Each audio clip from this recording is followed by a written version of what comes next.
नमस्कार. अमरावती खबरच्या मराठी बुलेटिन मध्ये आपलं स्वागत. पाहूयात आजच्या काही विशेष घडामोडी. शासकीय ITI अमरावती येथे दिनांक 28 ते 31 ऑगस्ट 2025 पर्यंत दररोज सकाळी 10 वाजता 10वी उत्तीर्ण होऊन ज्या विद्यार्थ्यांनी ITI प्रवेशाकरता अर्ज सादर केले होते परंतु त्यांचा प्रवेश ITI मध्ये निश्चित झाला नाही असे सर्व उमेदवार दररोज सकाळी 10 वाजता संस्थेमध्ये येऊन आपली हजेरी लावू शकतात. त्यानंतर लगेचच 1 वाजता गुणवत्ता यादी तयार करून त्याच दिवशी प्रवेश निश्चित केले जातील.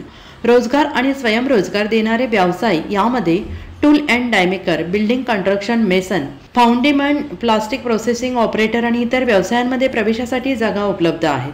शासकीय औद्योगिक प्रशिक्षण संस्था अमरावती ही शहराच्या मध्यवर्ती भागात वसलेली असून सुंदर आणि हिरवागार परिसर, सुसज्ज कर्मशाळा, अनुभवी निर्देशक वर्ग तसेच मासिक विद्यावेतन ₹500 प्रति महिना मिळणार आहे. तर या संधीचा फायदा घेऊन ज्या विद्यार्थ्यांनी ITI अर्ज भरलेले आहेत पण कोणत्याही व्यवसायात प्रवेश मिळालेला नाही अशा उमेदवारांनी या संधीचा लाभ घ्यावा असं आवाहन सुधा ठोंबरे, उपसंचालक संत गाडगेबाबा औद्योगिक प्रशिक्षण संस्था अमरावती यांनी केलं आहे.